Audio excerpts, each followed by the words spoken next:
In this breaking story, Donald Trump just made his health scandal even worse. That's right, the president just can't help himself but put his foot in his mouth. How's it going, everybody? Hunter Avallone here with Occupy Democrats. Welcome back to another video. Now, Donald Trump is not okay. For one, he has this massive Epstein fallout to deal with. Anything of possible interest has either been held back or has been redacted to the point where, it's a joke. You don't have to be a conspiracy theorist on this occasion to sense that there is a White House cover-up taking place and that whatever is in those files that they are holding back, certainly there will be information that you don't want to release in the public domain because you do want to protect victims. Maybe there is suddenly this huge amount of new information that Pam Bondi, the Attorney General, claims that the sanctity of investigations require information to be redacted. But also, let's be honest, it's pretty possible that those documents contain more evidence relating to the president's relationship with Jeffrey Epstein. And that stuff, they are going to hold back until the last possible minute that a court, and probably the Supreme Court, says, no, you've got to put this stuff out there. And they're going to run the clock out. Do you maybe I'm just too cynical for my own good, but I've got this sneaky feeling we're never going to see the full Epstein files. And second of all, he has his obviously failing mental health. Trump's White House can go ahead and try to gaslight us that he's super healthy or something. We can see it with our own eyes. I mean, look at this segment from Trump's speech the other day. He starts going on some bizarre tangent about panties. I had these animals trying to attack me at Mar-a-Lago. They went into my wife's closet, and I'll say this, number one, it's very bad, but it sounds a little strange. They looked at her drawers. You have drawer, and then you have drawer. They looked at both. And she's a very meticulous person, like these people. It's just like she'd fit into your group very well. She'd be very happy with her, but everything is perfect. Her undergarments, sometimes referred to as panties, are folded, perfect, wrapped. They're like so perfect. I said, that's beautiful. It's the part of the world she came from. Everything was perfect, no problem.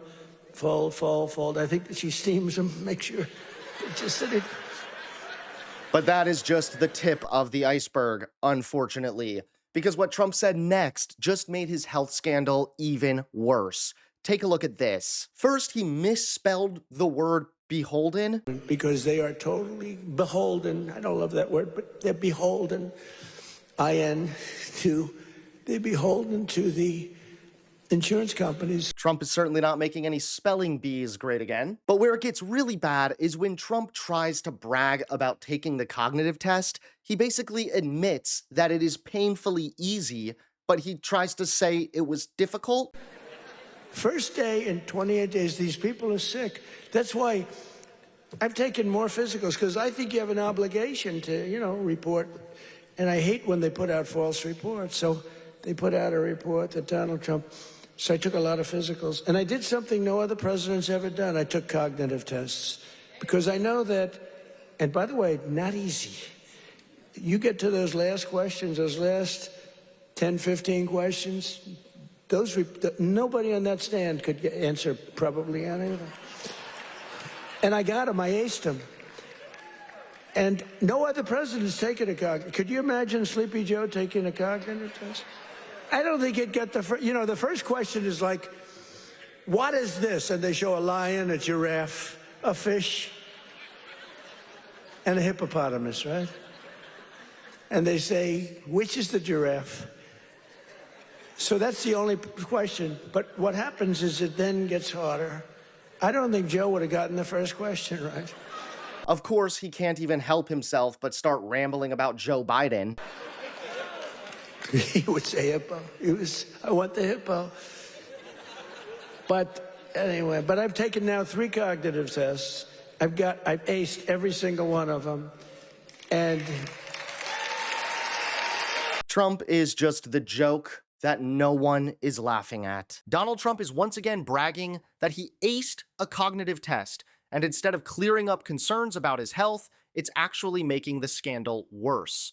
The test Trump keeps boasting about is the Montreal Cognitive Assessment. It's a 10-minute screening tool designed to detect early signs of cognitive decline, including mild cognitive impairment that can precede dementia. This is not an intelligence test. It is not difficult by design. It's meant to flag serious problems if someone fails, not to impress anyone if they pass. The test asks adults to do things like remember a short list of words, draw a clock, copy a cube, name animals, count backwards, identify the date and location, and spot basic similarities like how a banana and an orange are alike. A score of 26 out of 30 is considered normal. So when Donald Trump proudly claims he aced a test meant to screen for dementia, it raises an obvious question. Why is he treating a basic neurological screening like a personal triumph? For most people, passing this test is unremarkable. Bragging about it doesn't make Trump look sharp. It makes the concern unavoidable. Thanks so much for watching. Please click that like button and subscribe to Occupy Democrats so that you can stay informed and help us stop Donald Trump.